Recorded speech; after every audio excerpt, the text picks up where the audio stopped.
이 사연은 결혼이라는 이름으로 20해 가까운 시간을 견뎌온 한 여자의 기록이다. 나는 김정이다. 이름은 가명이다. 이 나이가 되어서 이런 이야기를 입 밖으로 꺼내게 될 줄은 정말 몰랐다. 지금 생각해 보면 처음부터 이상한 결혼이었다고 말할 수도 있겠다. 하지만 그때의 나는 그저 평범한 아내였고 평범한 가정을 꿈꿨다. 결혼 초부터 남편은 여자 문제가 있었다. 아주 큰 사건은 아니었다. 전화가 늦게 오거나 술자리가 잦거나 괜히 휴대전화를 뒤집어 놓는 정도였다. 그때마다 나는 스스로를 설득했다. 일하다 보면 그럴 수 있지. 괜히 의심하면 집안만 시끄러워진다. 지금 생각하면 그건 사랑이 아니라 버티는 연습이었다. 아이들이 태어나고 생활이 바빠지면서 나는 점점 나 자신을 미뤘다. 남편의 행동이 마음에 걸려도 아이들 앞에서는 아무 일 없는 척했다. 그렇게 시간이 흘렀다. 그러던 어느 날 지금으로부터 약 17년 전이다. 동네 미용실 앞을 지나가다 우연히 남편을 봤다. 평소 잘 다니던 길이었다. 그날도 별 생각 없이 걸어가고 있었다. 그런데 유리문 안쪽에서 익숙한 뒷모습이 보였다. 남편이었다.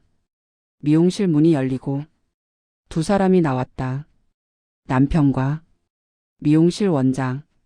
그 여자의 이름은 박영숙이라고 하자 눈이 마주쳤다. 그 순간 나는 알았다. 아, 이건 내가 애써 외면해온 그 장면이구나. 집으로 돌아와 나는 남편을 앉혀놓고 말했다. 그 미용실 가지 마. 다시는 그 여자랑 엮이지 마. 남편은 말없이 고개를 숙였다. 미안하다고 했다. 다시는 안 그러겠다고 했다. 그날 나는 선택을 했다. 헤어지지 않기로. 아이들 때문에, 가정 때문에 나는 그 일을 마음 깊숙이 묻었다. 그렇게 17년이 흘렀다. 아이들은 자랐고 나는 중년이 됐다. 그 일은 가끔씩 떠올랐지만 굳이 꺼내지 않았다. 나는 이미 한번 용서한 여자였다. 그러던 2022년 어느 날이었다. 남편의 휴대전화가 식탁 위에 놓여 있었다. 알림 소리가 울렸다. 평소라면 쳐다보지 않았을 것이다. 그런데 그날은 이상하게도 눈이 갔다. 저장되지 않은 번호. 짧은 메시지. 오늘은 언제 와? 손이 떨렸다. 심장이 쿵 내려앉는 느낌이었다. 나는 그 자리에 서서 한참을 움직이지 못했다. 머릿속에는 17년 전 그 미용실 문 앞이 다시 떠올랐다. 설마 아니겠지. 하지만 이상하게도 이번에는 확신이 들었다. 그날 밤 나는 잠을 이루지 못했다. 남편은 옆에서 코를 골며 잤다. 나는 천장을 보며 수십 번을 생각했다. 이번에도 모른 척할까? 아니면 확인해 볼까? 며칠을 참다가 나는 결국 전화를 걸었다. 그 번호로 심호흡을 하고 말을 골랐다. 최대한 정중하게. 저는 김정희라고 합니다. 씨 집사람이에요. 상대는 잠시 말이 없었다. 나는 말했다. 앞으로 제 남편과 연락하지 말아 주셨으면 합니다. 그게 내가 할 수 있는 최대의 예의였다. 그런데 수화기 너머에서 돌아온 말은 내가 상상한 것과 완전히 달랐다. 내가 너희 신랑이랑 붙어 먹었다 어쩔래? 순간 숨이 멎는 줄 알았다. 간통죄도 없어졌는데 어쩔래? 그 말이 칼처럼 꽂혔다. 전화를 끊고 나는 바닥에 주저앉았다. 손이 떨리고 숨이 가빴다. 이 여자는 부끄러움도 미안함도 없었다. 오히려 나를 조롱하고 있었다. 남편은 결국 인정했다. 미안하다. 이번엔 진짜 끝이다. 그 사과는 17년 전과 똑같았다. 그 말이 내 귀에는 아무 의미도 없었다. 며칠 뒤 우편함에 봉투 하나가 들어 있었다. 고소장. 혐의는 협박 명예훼손 업무방해. 나는 그 봉투를 들고 한참을 서 있었다. 내가 고소를 당했다고? 그날 나는 처음으로 이 생각을 했다. 이제는 가정을 지키는 문제가 아니라 나 자신을 지키는 문제구나. 그렇게 내 삶은 부엌과 거실이 아니라 경찰서와 법원으로 흘러가기 시작했다. 나는 아직 몰랐다. 이 일이 단순한 외도의 끝이 아니라 수십 건의 고소와 끝없는 싸움으로 번질 줄은. 그날 이후 내 삶의 중심은 집이 아니라 봉투가 되었다. 우편함을 열 때마다 심장이 먼저 내려앉았다. 처음 고소장을 받았을 때 나는 그 종이를 한참 들여다봤다. 글자가 눈에 들어오지 않았다. 협박, 명예훼손, 업무방해. 이 단어들이 내 이야기라는 게 믿기지 않았다.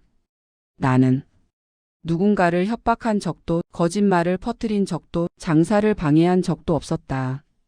그저 아내로서 전화를 한 번 했을 뿐이다. 내가 뭘 잘못했지? 남편에게 물었다. 남편은 대답하지 못했다. 고개만 숙인 채 미안하다는 말만 되풀이했다. 며칠 뒤 경찰서에 출석하라는 연락을 받았다. 처음 가본 경찰서였다. 문을 열고 들어가는 순간 나는 죄인이 된 기분이었다. 형사는 차분하게 물었다. 상대방에게 협박성 발언을 하신 적 있습니까? 나는 고개를 저었다. 아니요. 정중하게 연락하지 말아달라고 말했을 뿐입니다. 그날 집으로 돌아오는 길에 나는 처음으로 울었다. 억울해서가 아니라 이 상황이 너무 낯설어서. 그런데 그게 끝이 아니었다. 며칠 지나지 않아 또 한 통의 고소장이 날아왔다. 이번엔 명예훼손. 그 다음은 업무방해. 나는 어느새 피고소인이 되어 있었다. 전화 한 통이 내 인생을 이렇게 바꿔놓을 줄 누가 알았을까? 나는 변호사를 찾아갔다. 조심스럽게 내 이야기를 꺼냈다. 변호사는 서류를 넘기며 말했다. 상대가 상당히 공격적으로 나오고 있네요. 그 말이 등골을 서늘하게 했다. 그때부터 나는 기록을 시작했다. 통화 날짜, 문자 내용, 남편의 진술, 그 여자의 반응. 나는 아내가 아니라 증거를 모으는 사람이 됐다. 상간녀 박 씨는 자신의 결백을 강하게 주장했다. 단골이었을 뿐이다. 감정은 없었다. 그 말이 나를 더 미치게 했다. 17년 전 그 미용실 앞에서 내가 본 장면은 뭐였을까? 내가 상상한 거였을까? 남편은 법정에서 불륜을 인정했다. 그 순간 나는 안도와 절망을 동시에 느꼈다. 그래도 내가 미친 건 아니었구나. 하지만 이제는 돌이킬 수 없구나. 그런데 상황은 이상한 방향으로 흘렀다. 상대는 나를 향해 계속 고소를 이어갔다. 고소장이 한 장, 두 장 쌓이기 시작했다. 나는 주변 사람들에게도 의심받기 시작했다. 왜 이렇게까지 해? 그냥 넘어가면 안 돼? 그 말들이 더 아팠다. 나는 이렇게 말하고 싶었다. 나는 이미 17년 전에 한 번 넘겼다. 그때 아무 말도 하지 않았기에 지금 이 자리에 서 있는 거라고. 고소는 점점 늘어났다. 10건, 20건, 30건. 어느 순간 나도 모르게 반격을 시작했다. 나를 고소한 사람, 그 과정에 개입한 사람, 사실을 왜곡한 사람. 나는 하나씩 고소장을 썼다. 사람들은 말했다. 왜 이렇게까지 하냐고. 하지만 나에게 이건 복수가 아니었다. 이건 여기까지가 선이다라고 말하고 싶었던 몸부림이었다. 나는 법정에서 여러 번 섰다. 판사의 질문에 대답하며 스스로를 다독였다. 나는 거짓말하지 않았다. 나는 피해자다. 하지만 밤이 되면 불안이 몰려왔다. 혹시 내가 너무 나간 건 아닐까? 혹시 내가 미친 사람처럼 보이진 않을까? 그럴 때마다 나는 생각했다. 만약 그날 전화를 안 했다면? 아니, 그럼 나는 또 17년을 속았을 것이다. 이 싸움은 이미 내 의지와 상관없이 커져 있었다. 그리고 나는 아직 몰랐다. 이 고소전이 100건을 넘기게 될 줄은. 이제 싸움은 개인과 개인이 아니라 법과 법으로 번지기 시작한다. 사람들은 나에게 묻는다. 왜 그렇게까지 했어요? 나는 그 질문을 수백 번 들었다. 하지만 아직도 어떻게 설명해야 할지 모르겠다. 어느 순간부터 고소장은 우편물이 아니라 일상이 되었다. 아침에 눈을 뜨면 가장 먼저 우편함을 확인했다. 봉투가 없으면 불안했고 봉투가 있으면 숨이 막혔다. 처음에는 방어였다. 나를 고소한 사람에게 아니다라고 말하고 싶었을 뿐이다. 그런데 상대는 멈추지 않았다. 고소는 끝이 없었고 나는 점점 궁지에 몰렸다. 어느 날 경찰서에서 형사가 말했다. 또 접수됐습니다. 그 말이 너무 익숙해서 나는 고개만 끄덕였다. 그날 집에 돌아와 거울을 봤다. 거기엔 내가 알던 내가 없었다. 나는 나를 지키기 위해 싸운다고 믿었다. 하지만 세상은 나를 집착하는 여자로 보기 시작했다. 주변의 시선이 달라졌다. 이웃은 눈을 피했고 지인은 연락을 줄였다. 누군가는 나를 말렸다. 이제 그만해. 당신도 다쳐. 하지만 이미 발을 뺄 수 없었다. 왜냐하면 멈추는 순간 모든 게 내 잘못이 되는 것 같았기 때문이다. 나는 다시 고소장을 썼다. 경찰을, 시청 직원을, 사건을 맡았던 변호사를. 그들이 나를 이해하지 못한다고 느꼈기 때문이다. 고 소장은 나의 언어가 되었다. 말로 하면 왜곡됐고 울면 미친 사람 취급을 받았다. 하지만 문서로 쓰면 적어도 기록은 남았다. 나는 밤새워 고 소장을 작성했다. 손이 떨려 글자가 삐뚤어졌다. 이게 맞나? 스스로에게 물으면서도 펜을 놓지 못했다. 남편은 점점 말이 없어졌다. 미안하다고 했지만 그 미안함은 행동으로 이어지지 않았다. 그가 만든 상처를 내가 혼자 감당하고 있다는 생각이 나를 더 화나게 했다. 법정에서 상대는 차분했다. 나를 차갑게 바라보며 말했다. 저 사람은 집착이 심합니다. 그 한마디가 가슴을 찔렀다. 나는 소리치고 싶었다. 나는 집착한 게 아니라 버려지지 않으려고 발버둥 친 거라고. 하지만 법정에서는 감정이 증거가 되지 않았다. 판결은 갈렸다. 1심에서는 내 손을 들어줬다. 그날 나는 처음으로 숨을 쉬었다.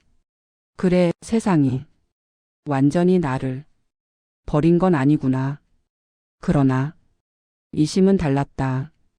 결과를 듣던 날 다리가 풀려 의자에 주저앉았다. 패소입니다. 그 말이 귓가에서 떠나지 않았다. 사람들은 말했다. 이제 끝났잖아. 하지만 내 마음은 끝나지 않았다. 나는 패배보다 왜가 더 괴로웠다. 왜 불륜을 한 사람보다 말한 사람이 더 미친 사람이 되었을까? 고소는 어느새 100건이 넘었다. 숫자를 듣고 나도 놀랐다. 그때서야 나는 처음으로 스스로에게 물었다. 나는 어디까지 가려는 걸까? 밤마다 잠들기 전 그 질문이 나를 괴롭혔다. 하지만 대답은 항상 같았다. 여기서 멈추면 나는 아무것도 아닌 사람이 된다. 이제 판결은 대법원으로 넘어간다. 그리고 나는 마지막 선택의 문 앞에 서게 된다. 대법원이라는 단어는 나에게 멀게만 느껴졌다. 뉴스에서나 듣던 말이었다. 서류 봉투 위에 적힌 그 글자를 보며 나는 한참을 서 있었다. 손이 떨렸다. 사람들은 결과를 궁금해했다. 이기면 뭐 할 거야? 지면 어쩌려고 그래? 사실 나는 이기고 지는 게 중요하지 않았다. 이 싸움이 나를 어디까지 데려갈지가 더 두려웠다. 대법원 판결을 기다리는 동안 나는 내 인생을 처음부터 다시 떠올렸다.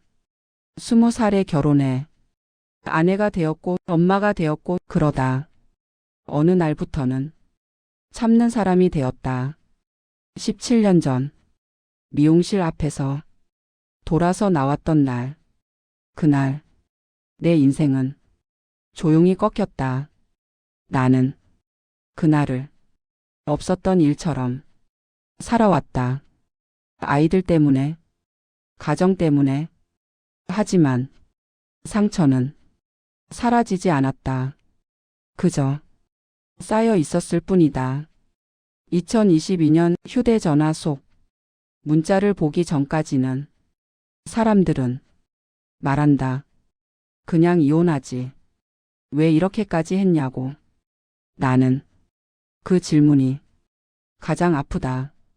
나는 결혼을 지키고 싶었다. 사람이 아니라 나 자신을.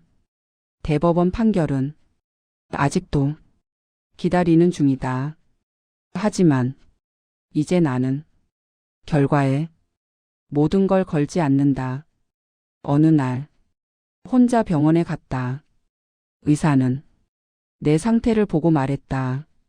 스트레스가 몸을 망가뜨리고 있어요. 그 말에 나는 처음으로 싸움을 멈췄다.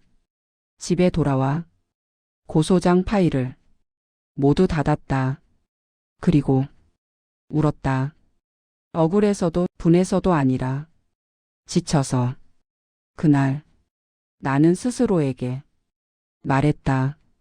이제 당신을 좀 살려야겠다. 남편과는 더 이상 같이 살지 않는다. 서로에게 너무 많은 상처를 남겼기 때문이다. 그 선택을 후회하지 않는다. 이제 나는 나를 위해 살고 있다.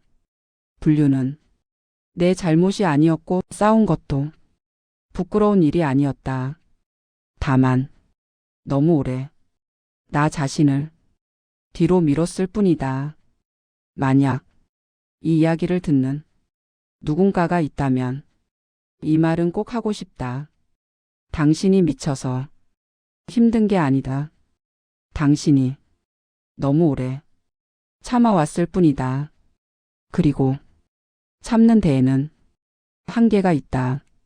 나는 그 한계를 넘어서서야 나를 찾았다. 누군가의 인생은 판결로 정리되지 않는다. 나는 패소했을지 몰라도 나를 잃지는 않았다. 이 이야기가 당신의 마음 어딘가에 조금이라도 닿았다면 구독과 좋아요로 조용히 함께 해주세요. 당신의 한 번의 선택이 다음 이야기를 이어가게 합니다.